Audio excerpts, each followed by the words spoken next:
एक 22 साल की लड़की एक प्राइवेट हॉस्पिटल में काम करती थी। लड़की बड़ी ही खुशमिजाज थी, सभी से हंस हंस के बातें करती थी। इस लड़की के साथ में कुछ लड़के भी काम करते थे, उन सब से भी हंस हंस के बात करती थी। सबको ये लगता था कि शायद इसका इसके साथ रिलेशन है, इसका इसके साथ रिलेशन है, यानी कि सबको ऐसा लगता था कि लड़की का किसी न किसी के साथ में रिलेशन है। अब दोस्तों होता क्या है, एक दिन इस लड़की का हो जाता है कत्ल, और जब इस लड़की का कत्ल हो जाता है तो कातिल समझता है कि वो कभी किसी के हाथ नहीं आएगा। वो इस लड़की का कत्ल करके इसकी लाश को चादर में लपेट के खेतों में फेंक आता है और वहां से चुपचाप निकल आता है। कातिल समझता है कि वो कभी किसी के हाथ नहीं आएगा, लेकिन जब इस लड़की की लाश पुलिस को मिलती है और इसके आसपास के एविडेंस को देखा जाता है तो पुलिस को भी कुछ नहीं मिलता। लेकिन जिस चादर में इस लड़की की लाश को लपेटा गया था, उस चादर पे एक टैग मिल जाता है और उस टैग की वजह से पुलिस जो है कातिल तक पहुंच जाती है। अब पुलिस कातिल तक कैसे पहुंची, आज की कहानी इसी टैग के ऊपर है और इस लड़के ने इस लड़की का कत्ल क्यों किया। दोस्तों कहानी शुरू करूंगा उससे पहले मैं बस आपसे यही कहना चाहूँगा कि अगर आप मेरे चैनल पर नए हैं तो चैनल को जल्दी से सब्सक्राइब कर दीजिएगा, ताकि रोजाना रात को 8 बजे मैं आपके लिए एक सच्ची घटना की कहानी लेकर आ सकूं। नमस्कार दोस्तों, मैं गौरव शर्मा और आप देख रहे हैं गौरव शर्मा सफ़र। दोस्तों आज की जो सच्ची घटना मैं आपको सुनाने जा रहा हूं, ये सच्ची घटना शुरू होती है गुजरात प्रदेश के बड़ोदरा शहर से, और बड़ोदरा में ही अंकोडिया थाना लगता है। अंकोडिया थाना क्षेत्र के अंतर्गत अंकोडिया ओंडेरा रोड है और इस रोड के किनारे पे कई खेत हैं और उन्हीं खेतों में से एक खेत शारदाबेन मनु भाई का है। अब होता क्या है दोस्तों, 4 मई 2026 की शाम की बात है। मनु भाई अपने खेत पे देखरेख करने के लिए जाते हैं और जब वो अपने खेत में जाते हैं तो वो देखते हैं कि मेड़ के किनारे कुछ चादर में लिबड़ा हुआ पड़ा हुआ है। अब मनु भाई उसके नज़दीक जाते हैं और जैसे ही नज़दीक जाते हैं तो उन्हें महसूस हो जाता है कि इस चादर के अंदर किसी की लाश है। तो वो क्या करते हैं, तुरंत ही 112 नंबर पे कॉल कर देते हैं और कहते हैं कि मेरे खेत में किसी की लाश पड़ी हुई है। तुरंत ही वहाँ पे पुलिस पहुँच जाती है, FSL की टीम पहुँच जाती है और अब उस चादर को खोल के देखा जाता है। उस चादर में जो लिबड़ी हुई लाश थी वो एक लड़की की थी, जिसकी उम्र लगभग 25 से 30 साल के आसपास होती है। उसके गले में एक लैपटॉप की चार्जिंग का केबल होती है, यानी कि लैपटॉप चार्जिंग की केबल होती है। अब लड़की को देखा जाता है, उसके आसपास देखा जाता है कि शायद कोई ID मिल जाए, मोबाइल मिल जाए, कुछ भी नहीं मिलता पुलिस को, सिर्फ लाश मिलती है जो कि चादर में लिबड़ी हुई होती है। अब पुलिस वाले क्या करते हैं, इस लड़की की लाश को जब्त करते हैं और पोस्टमार्टम के लिए भेजते हैं। आसपास के पूरे एरिया को छान मारते हैं लेकिन वहाँ पे कुछ नहीं मिलता। इसके बाद पुलिस वाले क्या करते हैं, इस लड़की की फ़ोटो जो खींची गई थी उन सभी को सोशल मीडिया पे डाल देते हैं और आसपास के जितने भी थाने थे, चौकी थी, उन सभी जगह पे भिजवा देते हैं और वहाँ पे ये कहलवा देते हैं कि अगर किसी लड़की की मिसिंग की रिपोर्ट लिखवाई गई है तो हमसे संपर्क कर लें, क्योंकि हमें भी एक लड़की की लाश पाई है। अब इसके बाद क्या होता है दोस्तों, पुलिस जो है इस लड़की के कातिलों को ढूंढ रही थी, लेकिन इधर में दूसरी तरफ बड़ोदरा की ही रहने वाली एक लड़की होती है। वो लड़की 3 मई 2026 को अपने घर से अपने परिवार वालों से ये कह के निकली थी कि वो मेहंदी रचवाने के लिए जा रही है। दरअसल उसकी किसी फ्रेंड के घर में कोई फंक्शन था, इसीलिए वो मेहंदी रचवाने के लिए गई थी। लेकिन 3 मई के बाद वो घर से निकली तो थी लेकिन वापस नहीं आई, और जब वो वापस नहीं आई तो उसके परिवार वालों ने उसे हर जगह ढूंढा। और जहाँ पे वो काम करती थी, दरअसल ये लड़की एक हॉस्पिटल में काम करती थी, प्राइवेट हॉस्पिटल में। अब घर वाले प्राइवेट हॉस्पिटल में जाते हैं, वहाँ पे इसके बारे में जानकारी लेते हैं और जानकारी ये भी लेते हैं कि इसकी किस फ्रेंड के यहाँ पे फंक्शन था।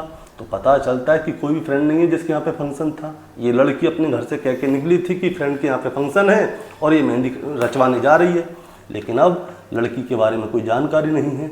घर वाले बहुत ज़्यादा परेशान हो जाते हैं, इस लड़की को हर जगह ढूंढते हैं लेकिन लड़की कहीं नहीं मिलती। 3 से 4 तारीख आ जाती है और 4 तारीख को इस लड़की के परिवार वाले जाते हैं थाने, और जब थाने जाते हैं तब जाके उनके सामने एक फ़ोटो आता है।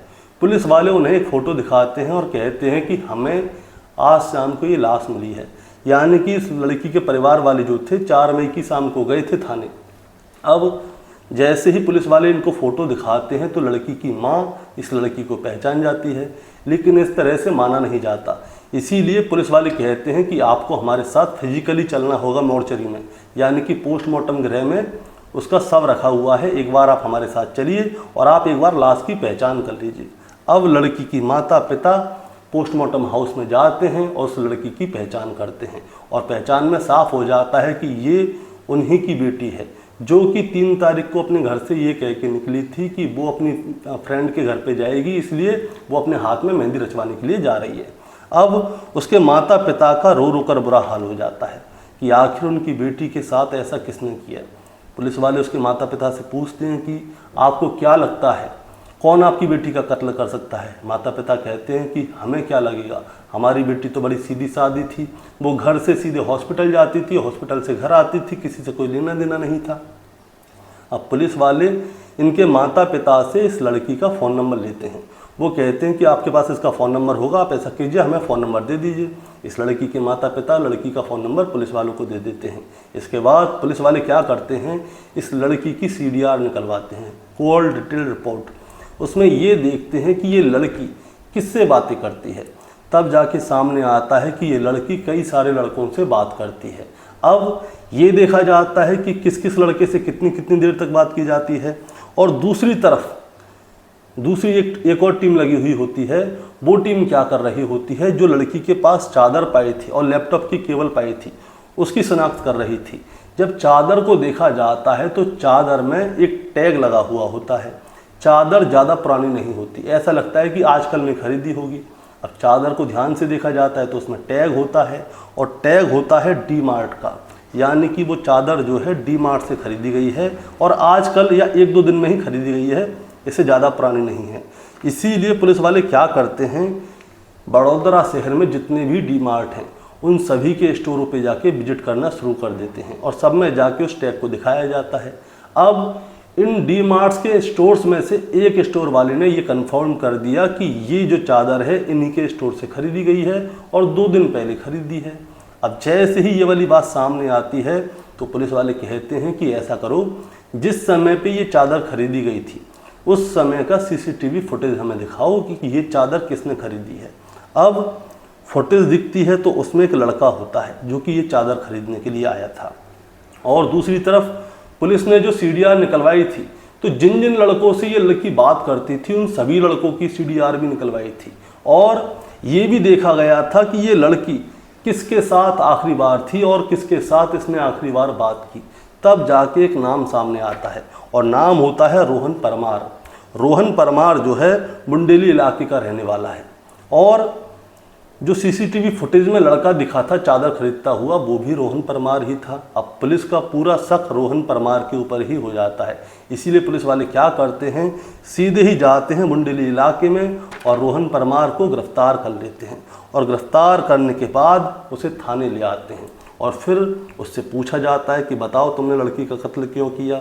रोहन परमार साफ साफ इनकार कर देता है कि वो कहता है कि मैंने तो कोई कत्ल नहीं किया।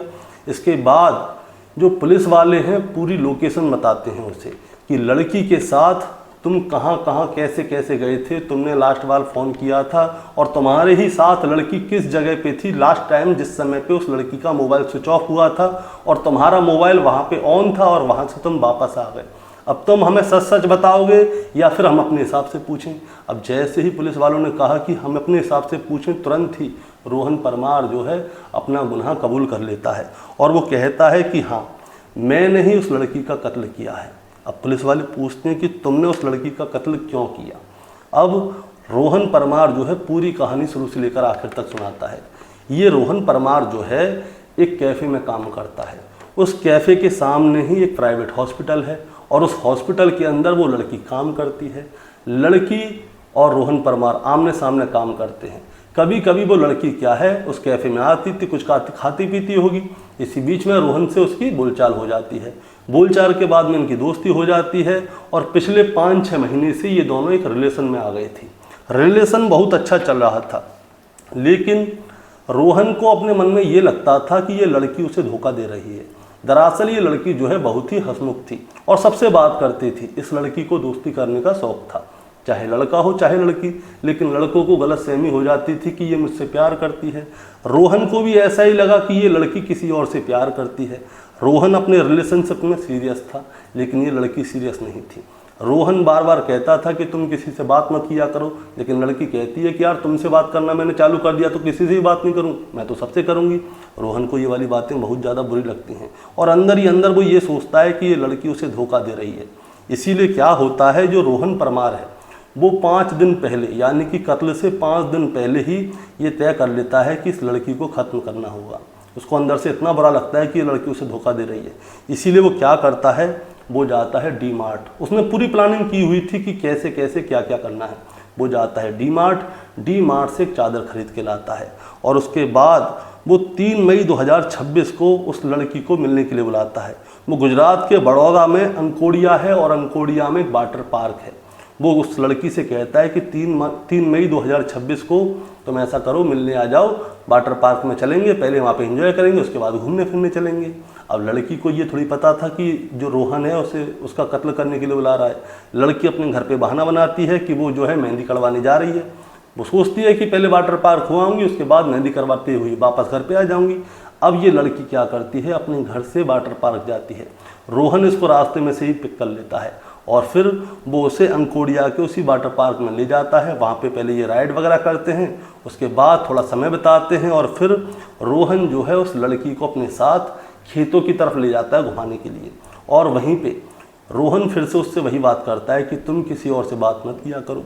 अब लड़की को आ जाती है गुस्सा, इन दोनों के बीच में हो जाती है कहासुनी। और जब कहासुनी हो जाती है तो रोहन के पास में लैपटॉप चार्ज करने की केबल थी। तो वो क्या करता है, रोहन उस केबल को निकालता है अपनी जेब में से और इस लड़की के गले को उससे लपेट देता है। और जब तक ये लड़की मर नहीं जाती तब तक इस लड़की के गले में उस केबल को लपेट के जोर से खींचता रहता है। लड़की झटपटाने की कोशिश करती है लेकिन लड़की कुछ कर नहीं पाती। रोहन उसका गला घोंट के उसका कत्ल कर देता है।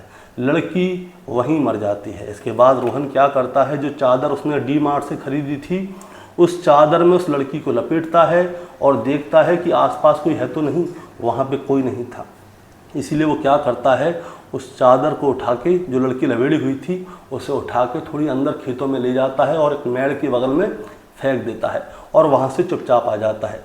जिस समय पे रोहन इस लड़की को अपने साथ घुमाने के लिए लेकर गया था तो इसने उस वाटर पार्क के सारे सीसीटीवी कैमरे देखे थे और इसने सोचा था कि ये किसी में आएगा नहीं, क्योंकि इसने बड़ी ही चालाकी से सीसीटीवी कैमरों से बचते हुए जो भी किया था।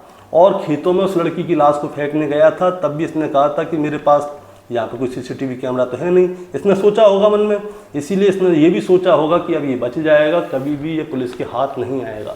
लेकिन दोस्तों, जब पुलिस किसी को पकड़ने पर आती है तो वो किसी को भी पकड़ सकती है, चाहे वो ज़मीन की 7 तलों के नीचे छुप जाए। अब इसने जितनी भी चालाकी दिखाई, लेकिन उसके बाद क्या होता है, जो चादर इसने खरीदी थी उसी से ये पकड़ा गया। जो चादर इसने खरीदी थी उस पर डी मार्ट का टैग था, डी मार्ट का, और उसी डी मार्ट के टैग से इसका सीसीटीवी फुटेज भी आ जाता है, इसका चेहरा सामने आ जाता है। और दूसरी तरफ लड़की से ये बात करता था, इसका मोबाइल भी लड़की के मोबाइल के साथ ही चल रहा था। पुलिस ने सीडीआर रिकॉर्ड के अकॉर्डिंग और सीसीटीवी फुटेज के आधार पे इसे गिरफ्तार किया और जब इससे पूछताछ की तब जाके इसने अपना गुनाह कबूल कर लिया। फिलहाल रोहन को पुलिस ने गिरफ्तार कर लिया है और अब इसे जेल भेज दिया गया है। लेकिन दोस्तों, इस कहानी को सुनाने का मतलब आपको परेशान करना या विचलित करना बिल्कुल नहीं है, बस आपको बताना है और जताना है कि कातिल अपने आप को कितना भी चालाक समझ ले, कितना भी सातिर समझ ले, वो कोई ना कोई ऐसा क्लू छोड़ ही देता है जिससे कि पुलिस कातिल तक पहुंच जाती है। और रोहन तक भी पुलिस पहुंच गई। दोस्तों, आपका क्या कहना है इस कहानी के बारे में, आप जरा हमें कमेंट में बताएं। चैनल पे नए हैं तो सब्सक्राइब करके जाएं ताकि रोजाना रात को 8 बजे मैं आपके लिए एक सच्ची घटना की कहानी लेकर आ सकूं। नमस्कार।